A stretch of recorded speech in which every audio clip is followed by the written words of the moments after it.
kajian ilmiah.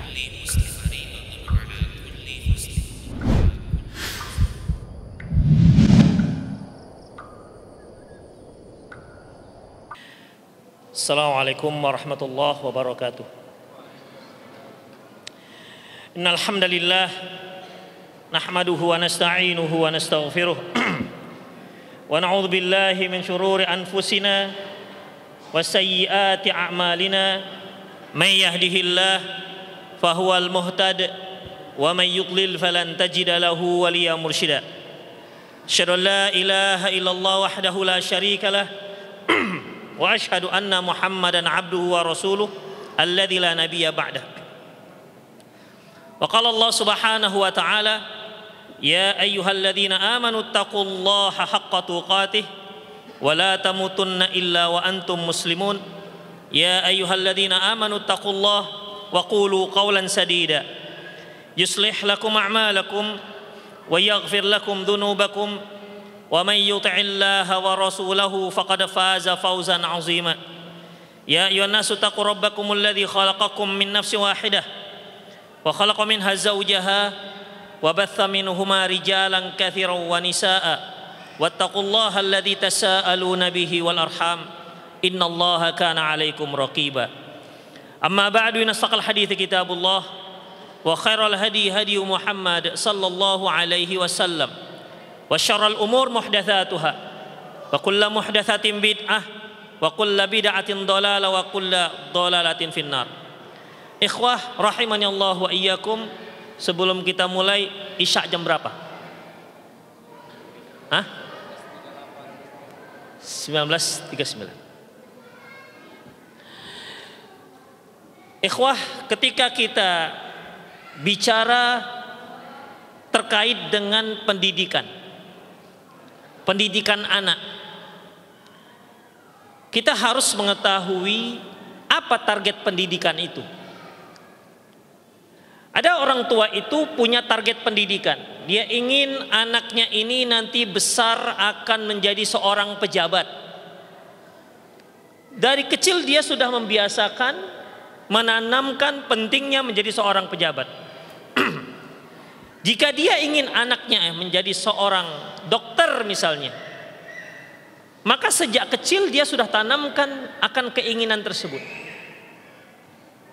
Namun apa sebenarnya target daripada tarbiyah Islamiyah, pendidikan Islamiyah? Ikhwah, pendidikan Islamiyah targetnya adalah tujuan diciptakannya manusia. Wa ma khalaqtul jinna wal insa illa liya'budun. Tidak aku ciptakan jin dan manusia kecuali hanya untuk beribadah kepadaku. Antara target seorang duniawi seperti seorang pejabat tidak harus bertentangan dengan targetnya menjadi seorang yang soleh, jadi seorang hamba Allah subhanahu wa ta'ala. Bahkan apabila dia memantapkan target diniyah ini, maka jadi apapun dia di dunia ini, maka dia tetap akan menjadi seorang anak yang soleh. Oleh karena itu ikhwah, target daripada pendidikan Islam yaitu bagaimana caranya semaksimal mungkin seorang anak itu kita didik sehingga dia besar menjadi seorang hamba Allah yang sempurna. Walaupun terkadang tidak tercapai, hanya mendapatkan setengah hamba Allah, tergantung dengan maksiat dan pendekatan dia kepada Allah subhanahu wa ta'ala. Oleh karena itu, ibu-ibu yang di belakang, kalau ribut kita buka tabirnya nih. Ikhwah azinallahu wa iyyakum, kalau kita lihat tujuan daripada pendidikan Islam, ya, maka sudah jelas bagi kita apa modal-modalnya. Seorang anak tidak akan muncul begitu saja. Memang sih ada anak yang lahir dari seorang wanita tanpa suami, seperti Nabi Isa alaihissalam. Dia lahir tanpa ayah karena ibunya Maryam tak punya suami. Ada yang muncul tanpa lahir apapun, tanpa dilahirkan, seperti Nabi Adam alaihissalam. Dan sekarang ini tentunya yang normalnya seorang anak itu akan lahir jika ada dua unsur menyatu. Dia adalah suami dan istri. Ketika kita ingin mendidik anak-anak, maka pendidikan anak-anak itu bukan dimulai ketika dia sudah berusia 2 tahun atau ketika dia sudah berusia 4 tahun, bukan. Pendidikan anak dalam Islam dimulai sejak seorang itu memilih pasangannya.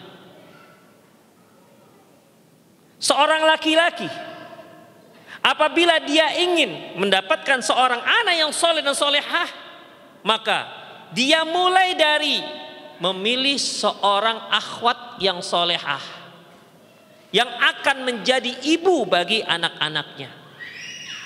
Bukan cantik, bukan tinggi, bukan langsing, bukan, tapi yang solehah. Demikian juga seorang wanita, apabila dia ingin anak yang terlahir dari rahimnya adalah anak yang soleh dan solehah, dia pilihlah seorang laki-laki yang memiliki bebet, bobot dan bibit yang baik. Oleh karena itu ikhwah, tidak ada orang yang terbaik di muka bumi ini kecuali sebagaimana yang difirmankan oleh Allah Subhanahu wa taala, inna akramakum indallahi atqakum. Sesungguhnya orang yang paling mulia di antara kalian adalah orang yang paling bertakwa kepada Allah Subhanahu wa taala. Bibit yang terbaik dari seorang pemuda adalah mereka yang paling takwa kepada Allah Subhanahu wa taala. Ingat ikhwah, bibit yang terbaik untuk mendapatkan anak-anak yang saleh dan solehah adalah dari seorang laki-laki yang paling takwa kepada Allah Subhanahu wa taala. Demikian juga bibit yang terbaik dari seorang ibu adalah ibu yang paling takwa kepada Allah Subhanahu wa taala. Hanya itu modal awalnya. Itulah modal awalnya. Barang siapa yang keluar dari jalur ini, maka jangan dia sesali jika anaknya ternyata tidak sebagaimana yang dia inginkan. Pergeseran penilaian ikhwan dan akhwat, kita tidak bicara dengan orang yang belum mengaji, yang sudah mengaji. Pergeseran dalam pandangan memilih pasangan selalu lebih mengedepankan masalah fisik. Seorang ikhwan memilih seorang akhwat yang putih, cantik, walaupun gak soleh-solehah kali, ya. Kalau nanti solehahnya ya udah ajak ngaji. Tapi yang namanya hitam gak bisa dibuat putih katanya. Akhirnya kecenderungan masalah fisik. Dan ini akhirnya merubah image seorang akhwat. Dia lebih memperhatikan masalah fisik dan penampilannya ketimbang agamanya. Makanya sibuklah memilih berbagai macam skincare yang terbaik supaya kulitnya terlihat bening dan jernih. Karena seorang ikhwan yang memilih, yang pertama yang dilihat adalah jernih. Kalau dia disuruh pilih antara yang jernih namun tidak solehah atau tidak solehah kali dengan yang solehah, masya Allah, hafal Quran, Bukhari, Muslim, solehah, taat, tapi warnanya coklat, si ikhwan akan memilih apa ikhwan? Yang coklat apa yang bening? Jujur aja lah. Yang coklat apa yang bening? Siapa tadi bilang coklat? Tunjuk tangan. Tuh nggak berani ikhwan. Demikian ikhwan. Dan ini realitanya. Akhirnya si akhwat juga seperti itu. Ya. Akhirnya si akhwat akhirnya juga seperti itu, menilai seorang ikhwan dari materinya. Kalau dia masih bisa memilih, kenapa nggak memilih? Kecuali kalau sudah usia sudah sangat lanjut, ya sudahlah yang tadinya dia harus seleksinya sangat kuat.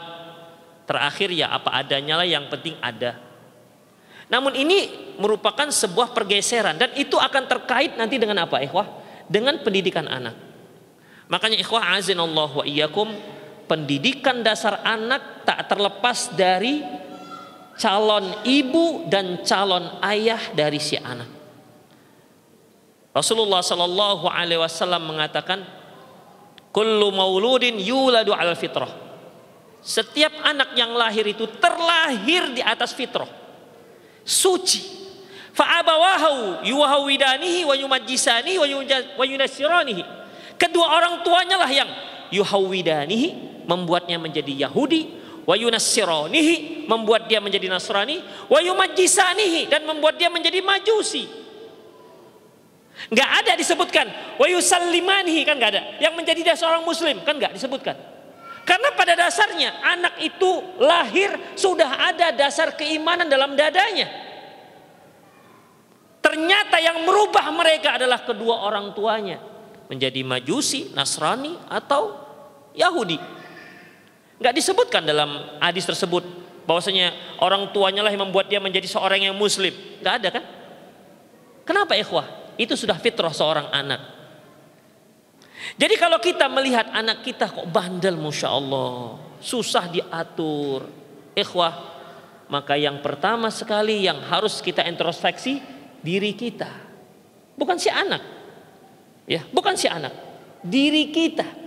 Karena anak itu lahir dalam keadaan bersih. Kitalah yang telah mengotori si anak. Berapa banyak orang tua mengeluhkan, Ustadz, anak saya sekarang sangat gandrung dengan HP, susah dilepaskan dengan HP. Ikhwah, entah kenapa ketika saya mendengar pertanyaan ini, itu agak-agak marah saya, agak-agak emosi.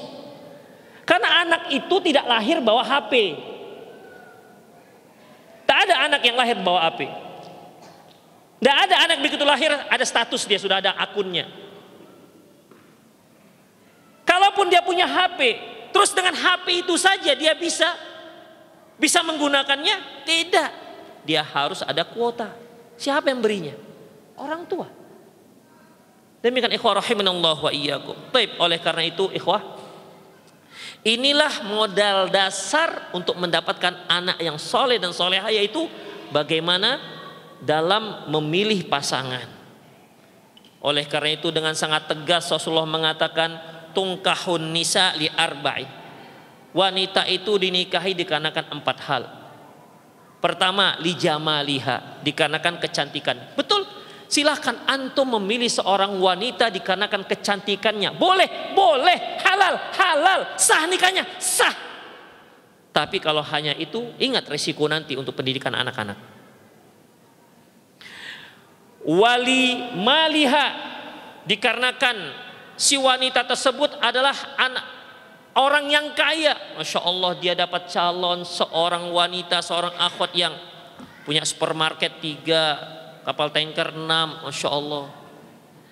Tapi sholat nggak pandai dia. Demikian. Boleh silahkan, tak masalah. Apalagi seorang laki-laki. Bahkan kalaupun calonnya ada seorang Nasrani dan Yahudi, boleh dia nikah. Tapi ingat, resiko tanggung sendiri. Kemudian wali hasabiha, dikarenakan keturunannya. Mungkin dia dikarenakan dia seorang yang derajatnya datua dan batungki ameh misalnya kan. Dia punya gelar bangsawan, dia juga harus mencari seorang yang gelar bangsawan, sekufu sama-sama bangsawan. Boleh, silahkan boleh. Ingin dia agar dia dan istrinya, calon istrinya sama-sama berdarah biru, nggak laku berdarah merah, sehingga anaknya juga jadi biru. Tapi kalau satu biru satu merah kan jadi hijau jadi anaknya. Terkontaminasi darah bangsawannya, boleh, silahkan boleh, tak masalah. Yang keempat yaitu dikarenakan agamanya, Rasulullah Shallallahu Alaihi Wasallam tidak mengatakan tidak boleh kamu menikah dengan dikarenakan pilihan cantiknya, nggak boleh kamu menikah karena hartanya, nggak boleh kamu menikah dikarenakan keturunan bangsawannya. Rasulullah tidak katakan seperti itu. Tapi Rasulullah memberikan pernyataan fadfar bidzatid din. Yang keempat, dikarenakan agamanya. Fadfar bidzatid din. Pilih yang ini. Pilih yang ini. Artinya prioritas. Prioritas pertama adalah solehahnya. Demikian. Taribat yadak. Taribat yadak itu artinya tanganmu akan terkena tanah. Bahasa kita, kamu akan beruntung. Demikian juga seorang wanita, idza ja'akum mimman tardawna dinahu wa khuluquhu fazawwijuh. Apabila datang seorang pemuda yang sudah kamu ridhoi, kamu suka dengan agama dan akhlaknya, fazawwijuh, nikahkan dia. Itu ikhwah.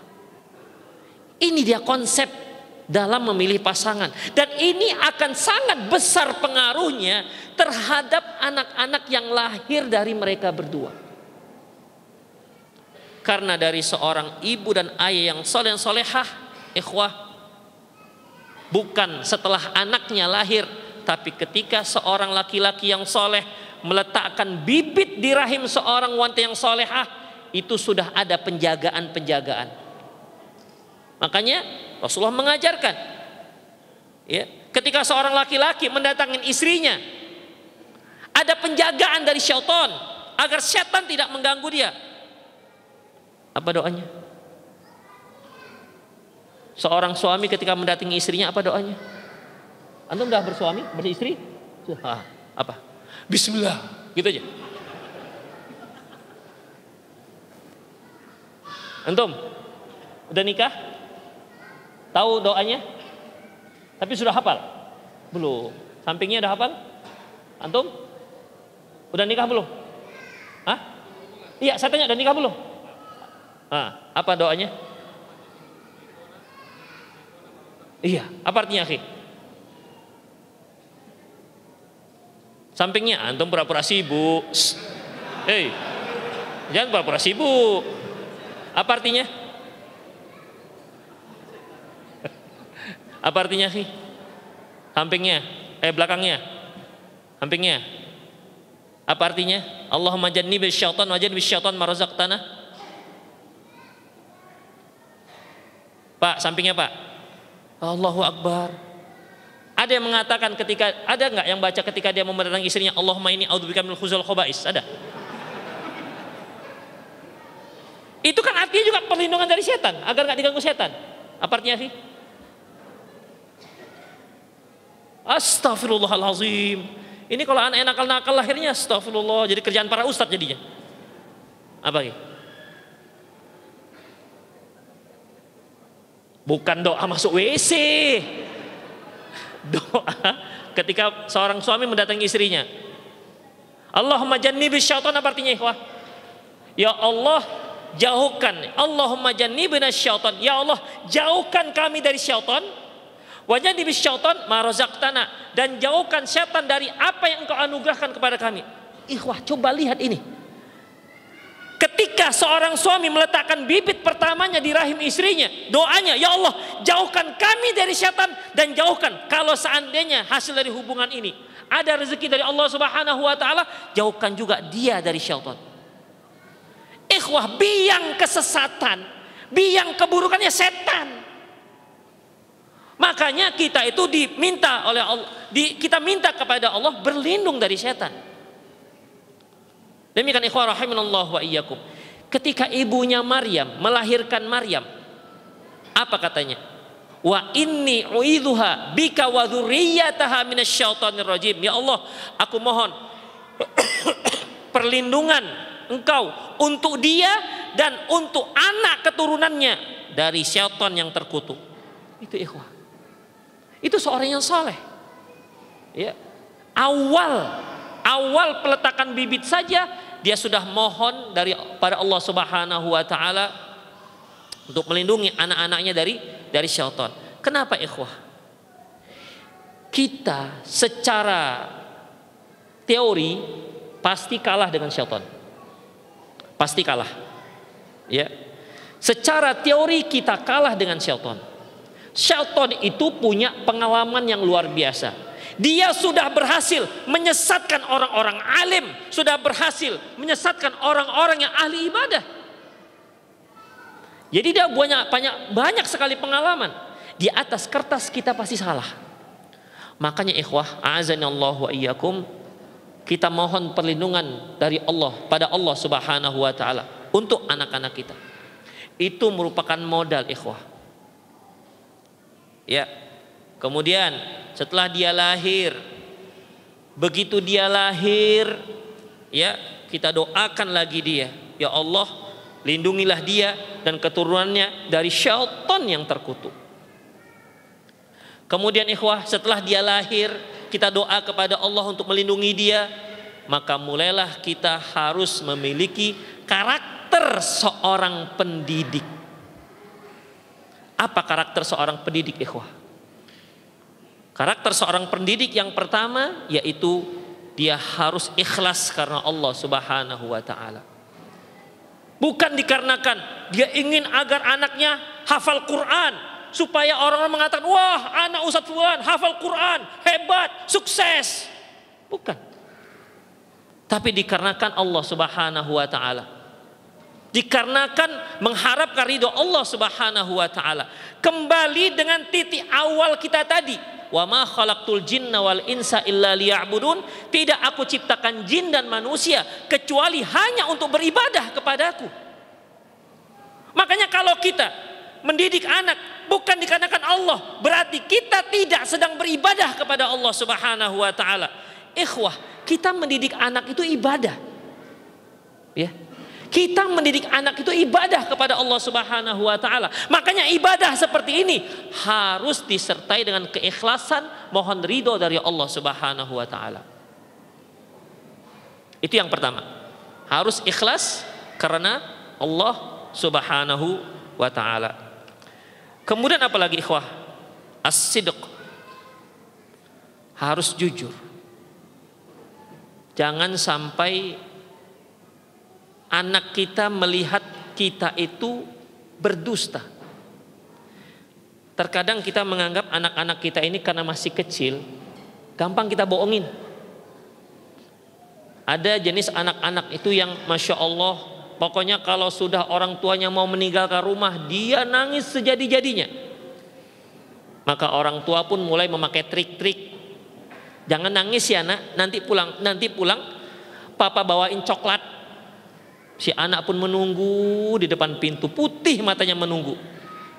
Ketika nampak orang tuanya sangat girang. Kenapa? Karena dia melihat ada sesuatu yang akan dibawa, yaitu coklat. Ternyata betapa kecewanya dia. Ketika dia tanya, mana coklatnya ya? Lupa. Oke, mungkin sekali, 2 kali. Ikhwah, anak akan menandai walaupun dia tidak bisa bicara. Walaupun lisannya itu keluh untuk memprotes kedua orang tuanya, tapi sudah ada luka yang mungkin kita tidak deteksi. Yang tidak kita deteksi, luka dalam hatinya. Dia akan punya kesimpulan, orang tua saya ini bohong. Terkadang orang tua dengan alasan supaya anak tidak menangis. Kalau dulu kan zaman saya kecil-kecil, untuk nakut-nakuti anak nggak nangis, bilangin apa ya? Apa yang datang? Polisi. Sekarang nggak takut orang, anak-anak polisi nak. Kenapa pak? Polisi gitu sekarang. Ya, polisi datang, takut anak-anak. Akhirnya diam, padahal tidak ada seorang polisi pun. Ikhwah, mungkin kita anggap ini satu hal yang remeh.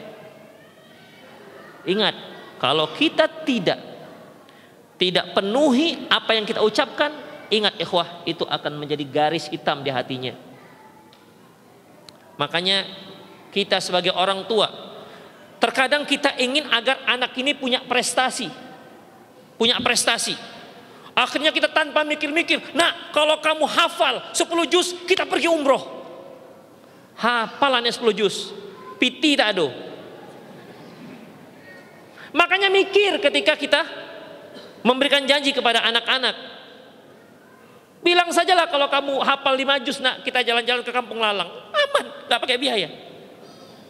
Kita jalan-jalan ke kebun binatang di sini. Aman, gak pakai biaya.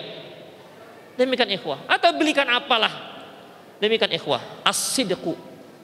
Harus kita itu jujur dengan perkataan kita. Jangan sampai sang anak melihat kita itu bohong. Awas ikhwah, hati-hati.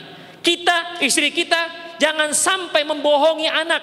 Baik si anak itu bisa terbohongi ataupun tidak. Kan kita merasa anak-anak aja gampang sih dibohong-bohongi. Hati-hati ikhwah, itu akan bermasalah dalam pendidikan anak-anak. Rasulullah SAW mengatakan, iyyakum wal kadhib. Hati-hati kalian dengan pendustaan. Fa innal kadhib yahdi ilal fujur. Dusta itu akan menyeret kalian pada perbuatan-perbuatan dosa yang lainnya. Fa innal fujur yahdi ilan nar. Perbuatan buruk akan menyeret kalian pada api neraka. Innar rajula la yakdzibu wa yataharral kadzib hatta kataballahu indahu kadzaban. Seorang itu berdusta, kemudian dia terus berdusta. Ikhwah, ketika kita pertama sekali berdusta, mungkin kuat sekali suara mengatakan gak boleh, haram, ini bohong. Tapi ketika kita berdusta yang kedua, ketiga, keempat, suara-suara yang menentang kita itu akan semakin kecil, hingga akhirnya hilang suara-suara itu. Jadilah orang ini pembohong berdarah dingin, karena tidak ada lagi pertimbangan. Bohong-bohong aja dia. Coba perhatikan ikhwah, orang kalau biasa bohong, dia nggak pernah mikir kalau bohong itu dusta. Bohong aja dia. Udah makan bang? Belum. Oh, udah makan. Kamu terlambat? Enggak, badannya terlambat. Makanya berbahaya ikhwah, rahimanallahu wa iyyakum. Kemudian selanjutnya, yang ketiga, mutabaqatul qaul wal amal. Harus cocok antara ucapan dan perbuatan. Berapa banyak orang tua ikhwah ngarahkan anaknya supaya memiliki adab. Nak, makannya jangan lari-lari.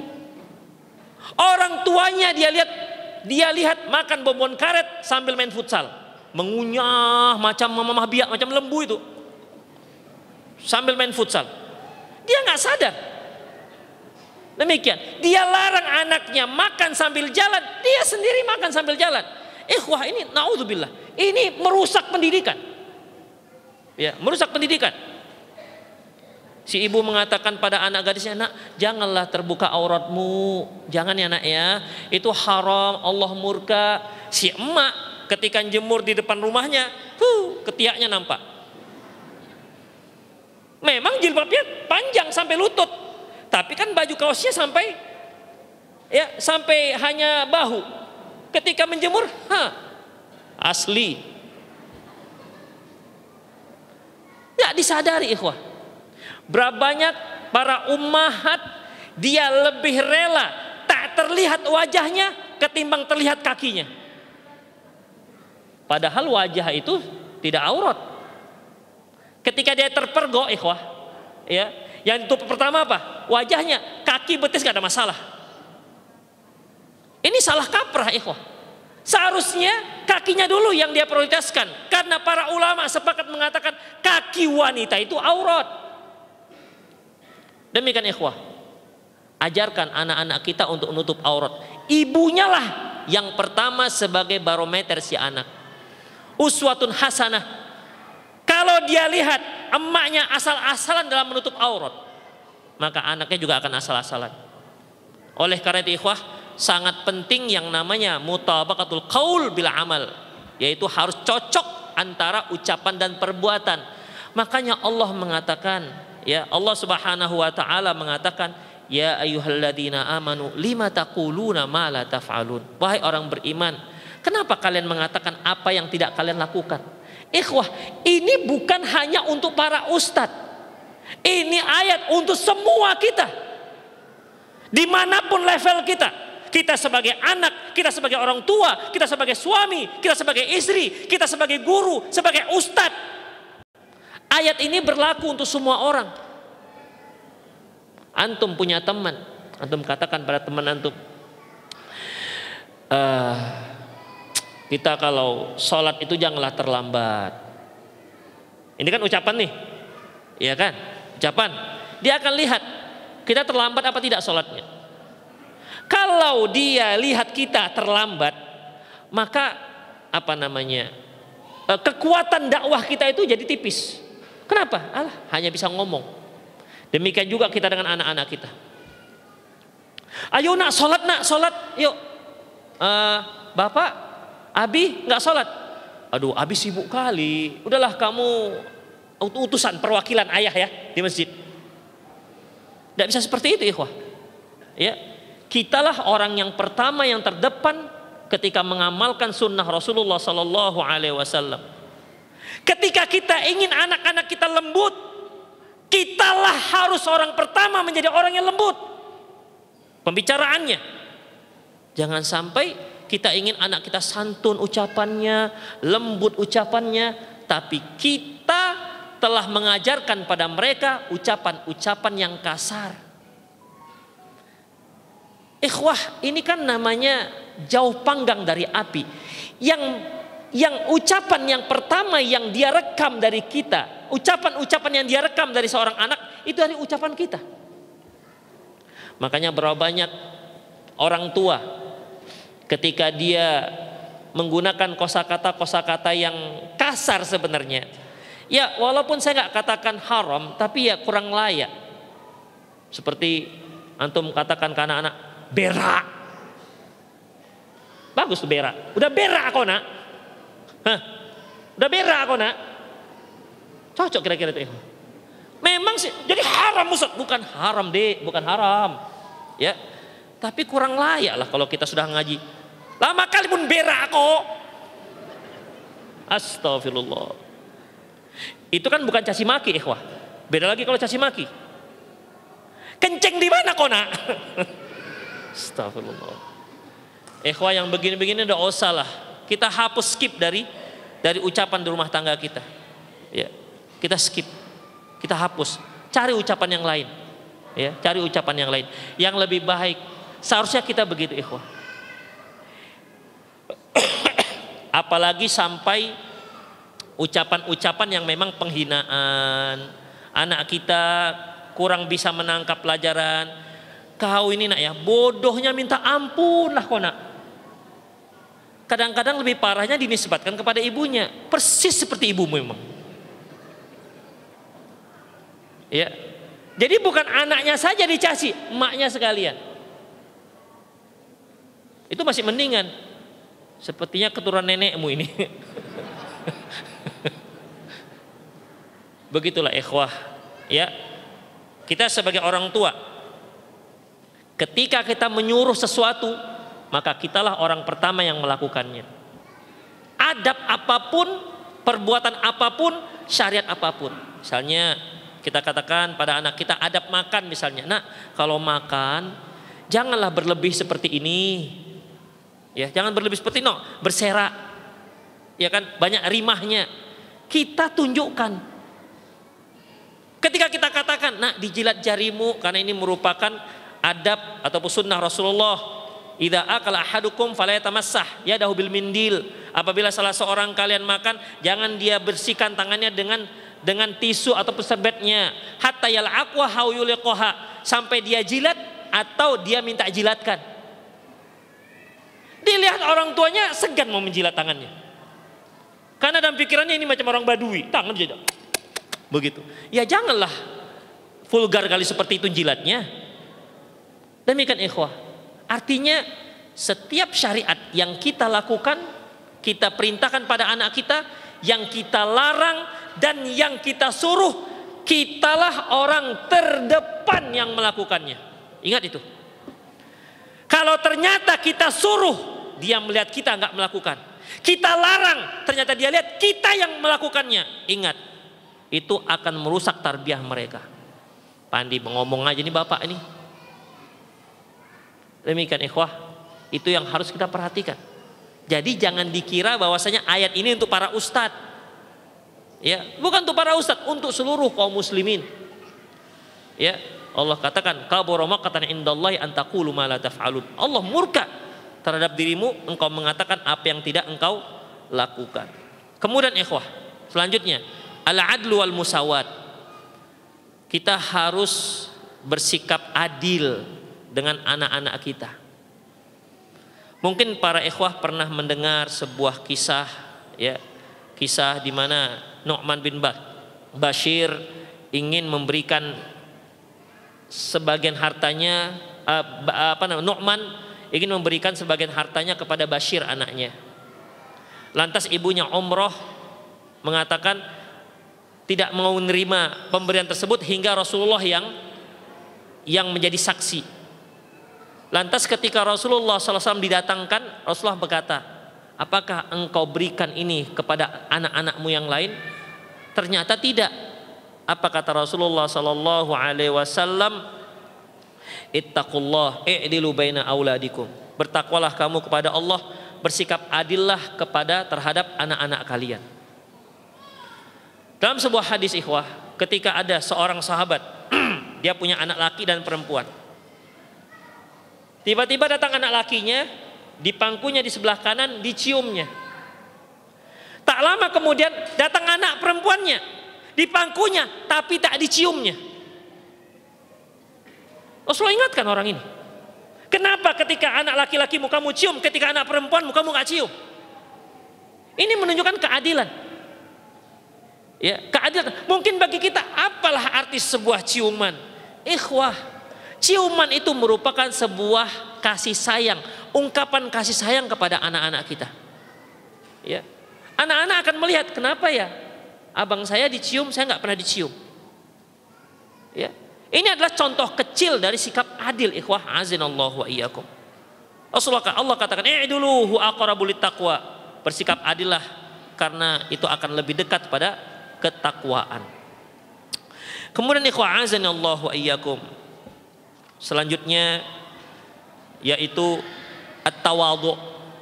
Ibu-ibu yang di belakang, ibu-ibu coba suaranya agak dikuatkan sedikit lagi.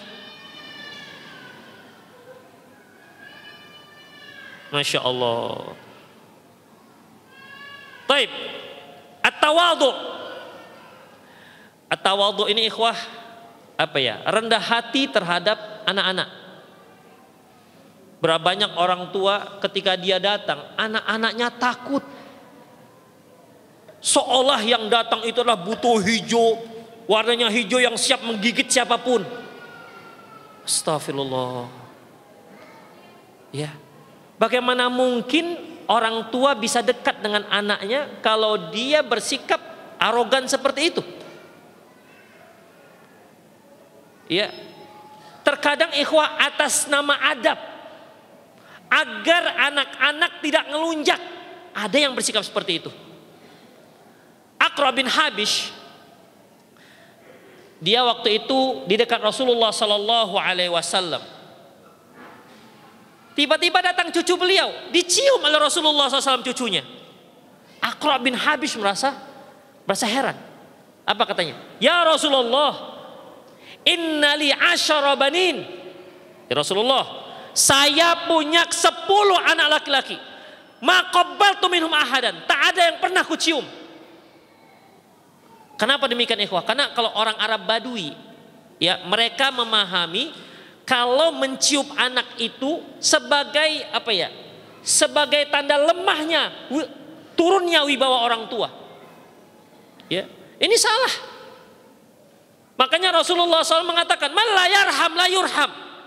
Yang tidak menyayangi tidak akan disayangi. Oleh karena itu ikhwah azanillah, kalau kita lihat Rasulullah SAW mencium Fatimah binti Rasulullah SAW radhiyallahu anha. Itu menciumnya bukan waktu kecil, bahkan setelah dia dewasa masih dicium oleh Rasulullah Sallallahu Alaihi Wasallam.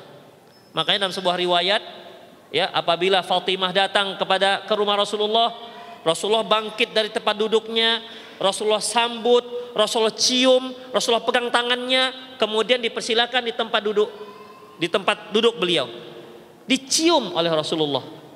Anak beliau sudah menikah. Kalau kita kan umumnya mencium anak sampai usia berapa?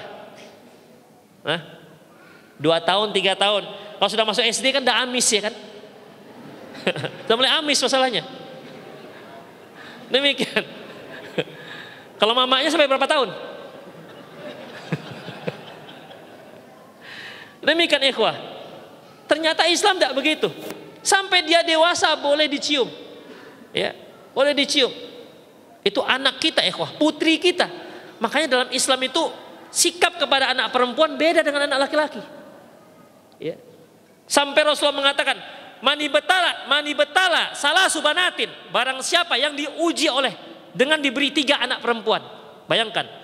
Artinya anak perempuan, barang siapa yang mendapat anugerah anak perempuan, dia sedang diuji oleh Allah Subhanahu wa taala.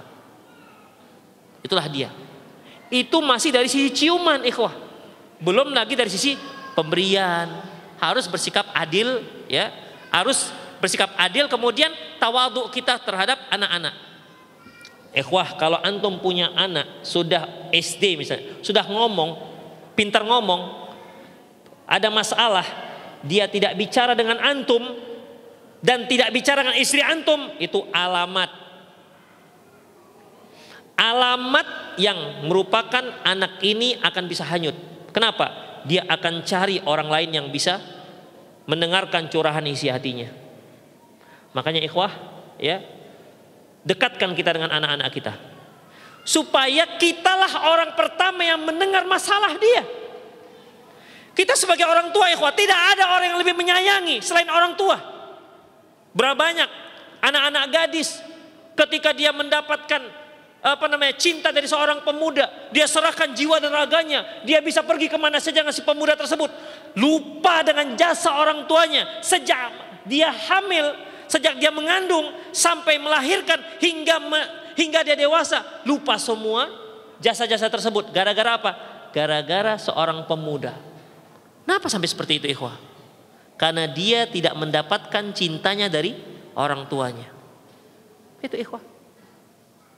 Makanya hati-hati dalam masalah ini. Antum jangan sampai rumah agak berwibawa, assalamualaikum, kopi.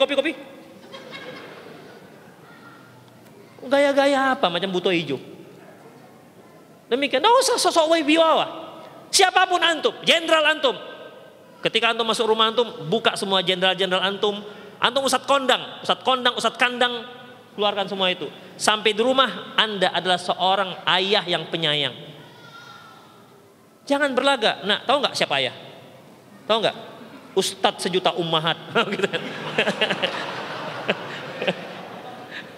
Nggak laku di rumah ikhwah. Apalagi dengan istri kita. Dia paling tahu gimana tingkah kita. Demikian. Jadi sosok alim di rumah kita itu. Jadi gimana? Kita nasihati, Dek, kita sama-sama mendekat pada Allah. Begitu ikhwah, diskusi. Jadi jangan sok mufti di situ. Macam Syekh Bimbas dia. Innal hamdalillah nahmaduhu wa nasta'in. Alah, udahlah. Ya. Tahu sekali mereka gimana tingkah kita. Makanya ikhwah, tawadhu. Tawadhu itu rendahkan hati kita dengan istri kita, dengan anak-anak kita. Ikhwah, berapa banyak, dan ini bukan 1-2 ikhwah. Di luar Masya Allah, ramahnya luar biasa. Akhi, apa kabar? Masya Allah, Allahu Akbar, hayyakallah, barakallahu fiik, jazakallahu khairan. Tapi ketika dengan keluarganya, na'udzubillah min dzalik, kasar. Ikhwah, ini laporan para akhwat. Ada nggak di sini orangnya? Nggak nampak. Demikian laporan, kasar dengan keluarganya. Anak akan melihat. Ya, ini merupakan pendidikan yang buruk. Oleh karena itu ikhwah, Rasulullah pernah mengatakan, Innallahu awha ilayya an tawadhu. Sesungguhnya Allah itu telah mewahyukan kepadaku an tawadhu, agar kalian itu merendahkan hati kalian. Jadi orang yang rendah hati. Hatta la yakhar ahadun an ala ahadin.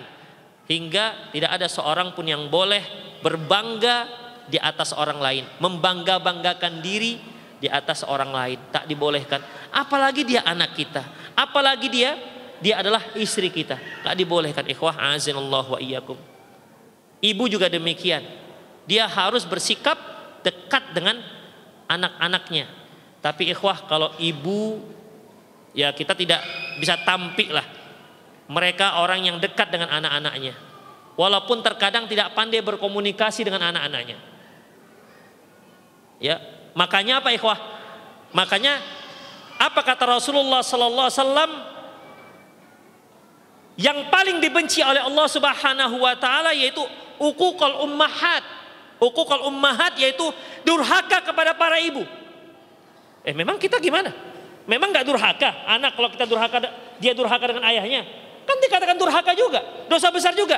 Tapi Rasulullah mengatakan uququl ummahat, durhaka kepada ibu. Kenapa demikian ikhwah? Karena umumnya yang didurhakai anak itu ibu, bukan ayah. Sampai-sampai kan kalau kita lihat legenda cerita kan, maling kundang, dia durhaka dengan siapa? Ibunya. Sampuraga, ibunya. Kemudian batu belah, batu betangkup itu, ini dongeng-dongeng, itu kan semua ibunya. Kenapa? Karena umumnya anak itu durhaka dengan ibunya. Ikhwah, kenapa nggak dengan ayahnya? Nggak disebutkan ayah. Kenapa? Coba lah kira-kira tuh. Ketakutan. Iya, karena anak itu takut dengan ayahnya. Kenapa dengan ibunya? Karena dia sangat dekat dengan ibunya. Tapi sayangnya seorang ibu terkadang tidak menjadikan momen ini momen terbaik untuk membuka komunikasi dengan anaknya. Ikhwah, satu cara komunikasi. Ada anak itu bisa bicara dan ada anak itu nggak bisa bicara. Antum kumpulkan anak-anak antum, nggak apa-apa dia kelas 6 SD, kelas 1 SMP. Kita kumpulkan, kita bicara apa yang perlu dibicarakan. Mungkin ada anak kita itu merasa tidak puas dengan kita, misalnya, atau dia merasa terzolimi, bisa ya, ya. Terkadang kan anak-anak kalau seandainya dia marah dengan kita kan, oh, Umi nggak adil kan begitu ya. Ada ucapan-ucapan seperti itu. Itu dari versi dia. Maka nggak apa-apa kita buka majelis. Silahkan dia protes dengan kita. Kalau memang kita salah, kita minta maaf kepada anak-anak kita. Kenapa tidak? Kita ajarkan kepada mereka bagaimana meminta maaf. Karena kita bukan malaikat. Tapi ingat, jangan dipaksa. Kalau dia tidak bisa mengungkapkan, nak, tulis. Tulis. Apa isi hatinya, tulis. Kemudian kasih. Itu ikhwah, cara membuka komunikasi. Harus bisa. Sehingga tidak ada tempat yang membuat dia nyaman berkomunikasi, mencurahkan isi hati kecuali kita sebagai orang tuanya. Kemudian ikhwah, terakhir yaitu asy-syaja'ah. Asy-syaja'ah ini yaitu keberanian. Berani bukan di sini berani kita berantem, bukan begitu. Tapi berani di sini adalah kita berani meminta maaf ketika anak kita benar. Kadang-kadang kan kita salah hukum, ikhwah. Ya kan? Salah hukum. Kamu kenapa nangis si adikmu? Padahal bukan dia. Kita minta maaf. Ada suatu istilah orang yang salah. Tidak ada yang namanya orang tua itu minta maaf. Ini salah. Ini benar-benar kekeliruan yang luar biasa. Orang tua ketika salah, dia wajib minta maaf kepada anak-anaknya. Itulah pendidikan dia, mengajarkan anak-anaknya untuk minta maaf. Kemudian selanjutnya ikhwah rahimani Allah wa iyyakum, yaitu sabar. Mendidik anak itu harus sabar. Ya. Ikhwah, terlalu banyak tantangan kita dalam mendidik anak-anak kita. Kita membersamai anak-anak kita tidak hanya dari pengaruh buruk keluarga kita, tapi juga pengaruh buruk masyarakat. Makanya harus banyak bersabar. Jangan kita mengandalkan amarah kita. Kita tahu apa yang dilakukan anak kita itu suatu kesalahan, tapi ingat, jangan langsung mengancam. Awas ya kamu ya, awas ya kamu ya. Gak boleh seperti itu. Jadi bagaimana? Kita harus sabar dan pelan-pelan kita memperbaiki anak kita. Ya semoga Allah Subhanahu wa taala memberi kita hidayahnya, memberi kita taufiknya untuk mendidik anak-anak kita. Karena bagaimanapun kita hanya bisa berupaya, namun hasilnya dari Allah Subhanahu wa taala. Demikianlah ikhwah rahimanallah wa iyyakum, kajian kita sebagai pengganti kajian Ustadz Badru. Ustadz Badru beliau sakit sehingga tidak jadi datang ke Medan. Ya kata orang Melayu, kalau tidak ada elang, akulah elang, kata belalang. Ya. Untuk mengisi waktu kosong, semoga Allah Subhanahu wa taala memberikan manfaat ya walaupun sedikit. Semoga ini sebagai peringatan bagi kita sebagai orang tua ya, atau yang menjadi calon orang tua. Demikian aku qouli hadza wa astaghfirullah li wa lakum wa lisal muslimin innahu al-ghafurur rahim. Assalamualaikum warahmatullahi wabarakatuh.